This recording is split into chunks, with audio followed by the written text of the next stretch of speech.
ভারতের সেনাবাহিনীর প্রধান জেনারেল উপেন্দ্র দ্বিবেদী তিনি বাংলাদেশের বিষয়ে বেশ কয়েকটি মন্তব্য করেছেন, বেশ কয়েকটি ইঙ্গিত দিয়েছেন। এগুলোর কোনো কোনোটি আমাদের জন্য আশাব্যঞ্জক, কোনো কোনোটি অবশ্যই খুবই উদ্বেগের এবং আশঙ্কার। ভারতের সেনাবাহিনীর একটি বার্ষিক সম্মেলন ছিল বুধবার। সেই সম্মেলন উপলক্ষে নয়াদিল্লিতে আয়োজিত একটি অনুষ্ঠানে তিনি মন্তব্য করেছেন, জানিয়েছেন যে বাংলাদেশ এবং ভারতের সেনাবাহিনীর মধ্যে নিয়মিত যোগাযোগের চ্যানেল প্রতিষ্ঠিত হয়েছে এবং এই যোগাযোগটি একাধিক চ্যানেলে চলছে। কি সেই যোগাযোগ? ওই সাংবাদিকের প্রশ্ন ছিল, মানে একজন সাংবাদিক যে প্রশ্নগুলো করছেন তার মধ্যে একটি ছিল এরকম যে বাংলাদেশের সঙ্গে পাকিস্তানের সম্পর্কের যে নতুন সমীকরণ সেটা ভারতের জন্য হুমকি হিসেবে দেখা হচ্ছে। ভারতীয় সেনাবাহিনী বিষয়টিকে কিভাবে দেখছে? জবাবে জেনারেল উপেন্দ্র দ্বিবেদী বলছেন, প্রথমত বাংলাদেশের ক্ষমতায় কি ধরনের সরকার রয়েছে তা আমাদের জন্য বোঝা গুরুত্বপূর্ণ। যদি এটি একটি অন্তর্বর্তী সরকার হয় তাহলে দেখতে হবে যে তারা যে পদক্ষেপগুলো নিচ্ছে সেগুলো আগামী 4-5 বছরের জন্য নাকি আগামী 4-5 মাসের জন্য। দর্শক, একটু বলে রাখি, তার এই যে মন্তব্যটি এটি খুবই গুরুত্বপূর্ণ। আমি আসছি সে বিষয়ে, অবশ্যই কিছুটা ব্যাখ্যা তো রয়েছে তার এই বক্তব্যের। তিনি বলছেন, আমাদের বিবেচনা করতে হবে এখনই আমাদের কোনো তাৎক্ষণিক প্রতিক্রিয়া জানানোর প্রয়োজন রয়েছে কিনা। মাস কয়েক আগে যখন দিল্লি অ্যাটাক হলো, দিল্লিতে একটি বিস্ফোরণের ঘটনায় বেশ কয়েকজন মারা গেলেন, ভারতের নিহত হলেন, তখন এরকম গুঞ্জন শোনা যাচ্ছিল যে ভারত হয়তো বাংলাদেশের সার্জিক্যাল স্ট্রাইক করতে পারে, সার্জিক্যাল অ্যাটাক করতে পারে। আমার মনে হয় ওই ধরনের কিছু এই মুহূর্তে হবে না, সেটি তিনি মন্তব্য করেছেন যে তাৎক্ষণিক কোনো প্রতিক্রিয়ার দরকার আছে কি না। তিনি বলছেন যে আমরা সেখানে একটি প্রতিনিধি দল পাঠিয়েছিলাম যারা মাঠ পর্যায়ে সংশ্লিষ্ট সবার সঙ্গে সাক্ষাৎ করেছে। একইভাবে নৌবাহিনীর প্রধান এবং বিমান বাহিনীর প্রধানও কথা বলেছেন। এর উদ্দেশ্য হলো কোনো ধরনের যোগাযোগের বিভ্রাট বা ভুল বোঝাবুঝি যাতে না হয়। আমি আপনাদের আশ্বস্ত করতে চাই, এই মুহূর্তে 3 বাহিনীর পক্ষ থেকে যে পদক্ষেপগুলো নেওয়া হচ্ছে তার কোনোভাবেই ভারতের বিরুদ্ধে নির্দেশিত নয়। অর্থাৎ বাংলাদেশে যে 3 বাহিনী রয়েছে আমাদের, সেই 3 বাহিনীর কথা বলা হচ্ছে। তিনি বলছেন, আর আমাদের প্রস্তুতির দিক থেকে বলতে গেলে আমরা সেখানে পরিস্থিতি নিবিড়ভাবে পর্যবেক্ষণ করছি। খুবই স্বাভাবিক কথা, ভারত তো কড়া নজর রেখেছে বাংলাদেশের সাম্প্রতিক যে ঘটনাবলী বা রাজনৈতিক পরিস্থিতি এবং আগামী নির্বাচনকে কেন্দ্র করে। এখন বিষয় হচ্ছে, ভারতের সেনাপ্রধান যে মন্তব্যগুলো করলেন তা খুবই সিগনিফিক্যান্ট আমাদের জন্য এবং তার এই বক্তব্যগুলো থেকে আমরা অনেক কিছু ধরে নিতে পারি। প্রথম কথা হচ্ছে, আমাদের সশস্ত্র বাহিনীর পক্ষ থেকে ভারতের সেনাপ্রধানকে আশ্বস্ত করা হয়েছে। কি বিষয়ে আশ্বস্ত করা হয়েছে? হতে পারে বাংলাদেশে মৌলবাদী শক্তির বিষদাঁত যে ক্রমান্বয়ে বেরিয়ে আসছে, অনেকের যে আশঙ্কা, সেখান থেকে অন্তত ভারতের সীমান্তে কোনো ধরনের কামড় বসাতে দেওয়া হবে না এমন নিশ্চয়তা দেওয়া হতে পারে এদেশে কোনো ধরনের সংখ্যালঘু নির্যাতন হবে না তার নিশ্চয়তা দেওয়া হতে পারে আমাদের সশস্ত্র বাহিনীর পক্ষ থেকে। আমাদের জন্য সেটি অবশ্যই ইতিবাচক। দ্বিতীয় কথা হচ্ছে, যে বিষয়টি আপনাদেরকে একটু খেয়াল রাখতে বলেছিলাম, খুব গুরুত্বপূর্ণ, আগামী নির্বাচন 4-5 মাসের জন্য হতে যাচ্ছে নাকি 4-5 বছরের জন্য হতে যাচ্ছে, এ বিষয়ে যে মন্তব্য করেছেন সেটির মধ্যে তিনি কি ইঙ্গিত দিতে চেয়েছেন? তাহলে কি ভারত 12ই ফেব্রুয়ারি নির্বাচন যদি অনুষ্ঠিত হয় তারপরে মধ্যবর্তী কোনো নির্বাচনের কথা ভাবছে বাংলাদেশের ক্ষেত্রে? ডক্টর মোহাম্মদ ইউনূস সরকারের সঙ্গে ভারত কোনো ধরনের সম্পর্ক স্থাপিত করবে না, এ কথা ভারত গত 17 মাস ধরে বলে আসছে নানানভাবে। বাংলাদেশে মৌলবাদী শক্তির উত্থান যে ঘটছে তা তো শুধু ভারত বাংলাদেশের আলোচনার মধ্যে সীমাবদ্ধ নেই। আন্তর্জাতিক বিভিন্ন গণমাধ্যম, আন্তর্জাতিক বিভিন্ন গবেষণা প্রতিষ্ঠান তাদের গবেষণায় এই বিষয়গুলো তুলে নিয়ে আসছে। পাকিস্তানের সঙ্গে যে বাংলাদেশের অতিমাত্রায় সখ্যতা, মানে ইতিহাসের সর্বোচ্চ পর্যায়ের সখ্যতা, তা তো অনেকের কাছেই উদ্বেগের। সেই জায়গা থেকে আগামী 12 ফেব্রুয়ারি নির্বাচনের মাধ্যমে কি হতে যাচ্ছে সে বিষয়ে নিশ্চয়ই ভারত এখনো সন্দিহান। যদি জামাত নিয়ন্ত্রণাধীন জোট এনসিপি সহ তাদের যে জোট সেই শক্তির উত্থান ঘটে, অথবা ভারত বাংলাদেশে এই নির্বাচনের মাধ্যমে যে ধরনের সরকার দেখতে চাচ্ছে সেটি যদি তাদের প্রত্যাশা অনুযায়ী না হয়, তাহলে পরবর্তী 4-5 মাসের মধ্যে তারা কি ভিন্ন কোনো কিছু কথা ভাবছে, এই প্রশ্ন অবশ্যই আমাদেরকে ভাবাচ্ছে। পাকিস্তান থেকে আবার JF-17 যুদ্ধ বিমান কেনার কথাবার্তা চলছে বাংলাদেশের পক্ষ থেকে। ভারতের বিচ্ছিন্নতাবাদীদের বাংলাদেশে আশ্রয় দেওয়ার ঘোষণা দেওয়া হয় এনসিপির কোনো শীর্ষ নেতার পক্ষ থেকে বা হাসনাত আবদুল্লাহদের পক্ষ থেকে। আনন্দবাজার দাবি করে যে ভারতের বিচ্ছিন্নতাবাদী সংগঠন উলফার নেতা পরেশ বড়ুয়া বাংলাদেশে আশ্রয় নিয়েছে। এনসিপি সহ এরকম কয়েকটি রাজনৈতিক সংগঠন বা রাজনৈতিক শক্তির নেতাদের পক্ষ থেকে যখন হুমকি দেওয়া হয়, অসংখ্যবার হুমকি দেওয়া হয় ভারত সীমান্তে আক্রমণ করার কিংবা 7 সিস্টার্স বিচ্ছিন্ন করার হুমকি দেওয়া হয়, এগুলো তো কোনোটাই ভারতের জন্য সুখকর কিছু নয়। বাংলাদেশের সংখ্যালঘু নির্যাতনের অভিযোগ থেকে যদিও কোনো ক্ষেত্রে ভারত অতিরঞ্জিত অভিযোগ করেছে, এটাও সত্য। যাই হোক, সে ধরনের অভিযোগ থেকে এখন বাংলাদেশ ভারতের মধ্যকার যে ক্রীড়া অঙ্গন, সেই অভিযোগের বা ভারতের যে বিরূপ মনোভাবের কালো ছায়া সেখানেও পড়েছে। এগুলোর কোনোটি আমাদের জন্য সুখকর কিছু নয়। অতএব ভারত নিঃসন্দেহে কড়া নজর রাখছে আমাদের উপরে।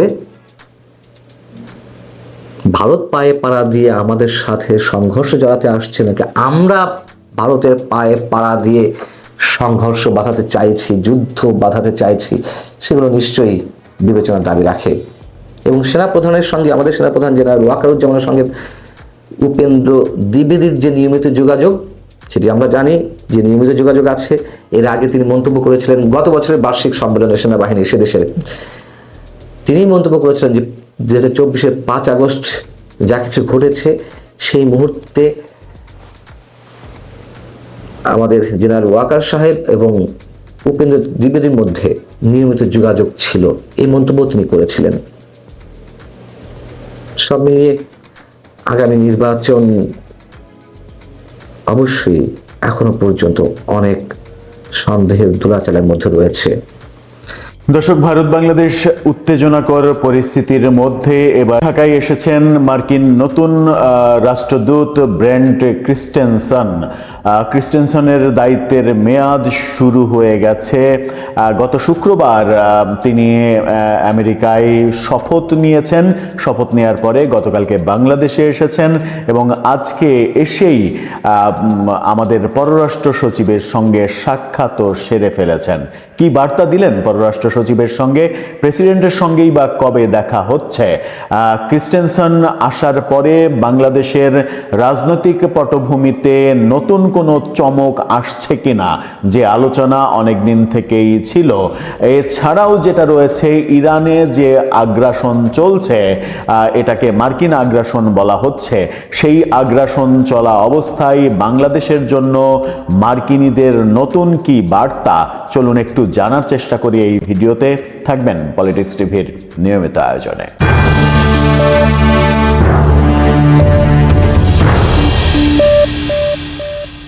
দর্শক, চলছে ইরানে এক ধরনের আগ্রাসন। সরকার বিরোধী জেন জি প্রজন্মের যে আন্দোলন হচ্ছে, সেই আন্দোলনে এরই মাঝে 2000-এর বেশি আন্দোলনকারী নিহত হয়েছে, এরকম খবর গণমাধ্যমে উঠে আসছে।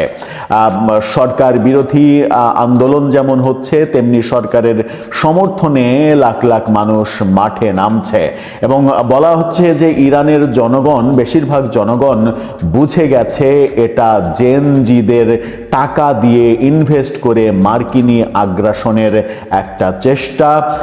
ধারাবাহিকভাবে বিশ্বের বেশ কয়েকটা দেশে এভাবে ঠিক একইভাবে মেটিকুলাস ডিজাইনে সরকার পতনের যে অব্যাহত ধারা বজায় রেখেছে মার্কিন কর্তৃপক্ষ, তারই একটা বড় অংশ হচ্ছে ইরানে, যেটা ইরানের সরকার এবং ইরানের সরকার সমর্থক গোষ্ঠী টের পেয়ে গেছে বলে এই জেনজিদের আন্দোলন তীব্রভাবে ঠেকানোর চেষ্টা করছে। 2000-এর বেশি নিহত হওয়ার ঘটনা ঘটেছে। এবং মজার ব্যাপার হচ্ছে যে ইরানে যখন এই আন্দোলন হচ্ছে, তখন আমাদের দেশে আমরা যারা 2024-এ গণ আন্দোলন করলাম, অভ্যুত্থান করলাম শেখ হাসিনা সরকারের বিরুদ্ধে, সেই আন্দোলনকারীদের বেশিরভাগই এবার ইরানের সরকার খামেনির পক্ষে ফেসবুকে লেখালেখি করছে, আন্দোলনকারী জেনজি আন্দোলনকারীদের বিপক্ষে অবস্থান করছে, এমনকি তাদের উপরে গুলি চালানোর জন্য খামেনিকে আহ্বান জানাচ্ছেন। এরকম ঘটনাও দেখছি। ব্যাপারগুলো বেশ ধোঁয়াশাপূর্ণ যখন মনে হয়। ইরানে যখন মার্কিন আগ্রাসন চলছে, ঠিক সেই সময় বাংলাদেশে মার্কিন নতুন রাষ্ট্রদূত ব্রেন্ট ক্রিস্টেনসন তিনি যখন আসলেন, তখন বাংলাদেশে নতুন কি ফতোয়া নিয়ে আসলেন আমাদের জন্য সেটা একটা বড় বিষয়। গতকালকেই তিনি পৌঁছেছেন এবং আজকে সচিবের সঙ্গে দেখা করেছেন, পররাষ্ট্র সচিবের সঙ্গে। সময় টেলিভিশনের শিরোনামটা দেখে নিন, তাতে বোঝা যাচ্ছে পররাষ্ট্র সচিবের সঙ্গে সাক্ষাতে মার্কিন রাষ্ট্রদূত বাংলাদেশের পররাষ্ট্র সচিব আসাদ আলম সিয়ামের সঙ্গে সৌজন্য সাক্ষাৎ করেছেন। বলা হচ্ছে যে এটা সৌজন্য সাক্ষাৎ। আজকেই বিকেলে এই সৌজন্য সাক্ষাৎটা হয়েছে। আগামী বৃহস্পতিবার নিজের পরিচয়পত্র বাংলাদেশের রাষ্ট্রপতি মোহাম্মদ শাহাবুদ্দিনের কাছে পেশ করবেন ক্রিস্টেনসন। মূলত পরিচয়পত্র জমা দেওয়ার আগের আনুষ্ঠানিকতার জন্যই আজকে পররাষ্ট্র মন্ত্রণালয়ে গিয়েছিলেন তিনি। কূটনৈতিক সূত্র আরও বলছে, চলতি সপ্তাহে পরিচয়পত্র পেশের মাধ্যমে ঢাকা মিশন শুরু করবেন ক্রিস্টেনসন। আগামী 2 দিন পররাষ্ট্র সচিব আসাদ আলম সিয়াম ও রাষ্ট্রাচার অনুবিভাগের প্রধান নুরুল ইসলামের সঙ্গে বৈঠক করে পরিচয়পত্র পেশের প্রস্তুতি নেবেন তিনি। এরপর বৃহস্পতিবার রাষ্ট্রপতি শাহাবুদ্দিনের সঙ্গে সাক্ষাৎ করে তার পরিচয়পত্র আনুষ্ঠানিকভাবে পেশ করবেন। এরপর থেকে তার কাজ শুরু হবে। কিন্তু প্রশ্ন হচ্ছে যে সেই কাজটা কি?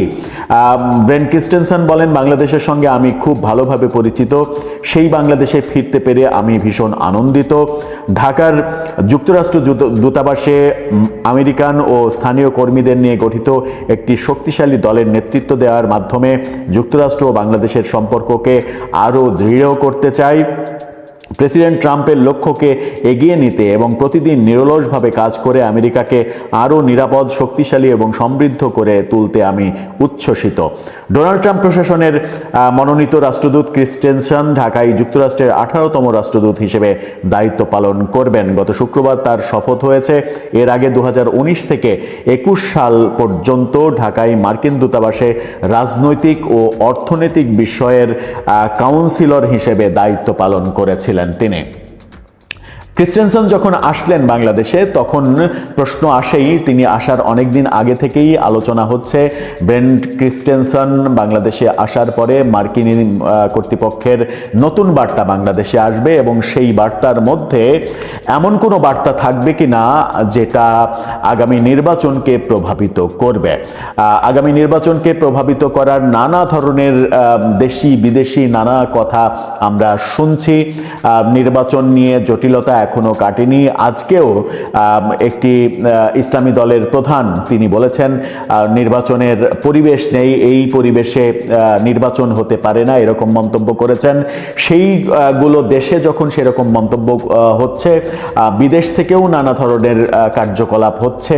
নির্বাচন ইনক্লুসিভ করার চেষ্টা এখনো অব্যাহত রয়েছে, যদিও সেই চেষ্টা আর সফল হবে বলে মনে হয় না। এরই মাঝে ব্যালট পোস্টাল ব্যালট বিদেশে নাগরিকদের কাছে পাঠানো শুরু হয়ে গেছে। সেই পোস্টাল ব্যালট নিয়ে বিতর্ক তৈরি হয়েছে। পোস্টাল ব্যালটের মাঝখানে ধানের শীষ মার্কা আর ওপরে দাড়িপাল্লা এবং হাত পাখা মার্কা, এটা রাখায় ব্যাপক সমালোচনা সামাজিক যোগাযোগ মাধ্যমে আমরা দেখছি। ধানের শীষ মাঝখানে, ব্যালটের মাঝখানে রাখার কারণে ব্যালট যেখানে ভাঁজ করা হচ্ছে সেই ভাঁজে ধানের শীষের অর্ধেক এক ভাঁজে, ধানের গোড়া সহ শীষের একটা অংশ আর এক ভাঁজে পড়ছে। এটা একটা নির্বাচন কমিশনের এটা একটা ছল চাতুরি, এভাবে প্রচার করা হচ্ছে। বিশেষ করে বিএনপির পক্ষ থেকে সমালোচনা করা হচ্ছে। আবার অনেকে এটাও বলছেন যে এই পোস্টাল ব্যালট একটি বিশেষ ধর্মভিত্তিক দলের নেতাদের বাড়িতে বাড়িতে কিভাবে গেল, এরকম আলোচনাও আমরা ফেসবুকে দেখছি।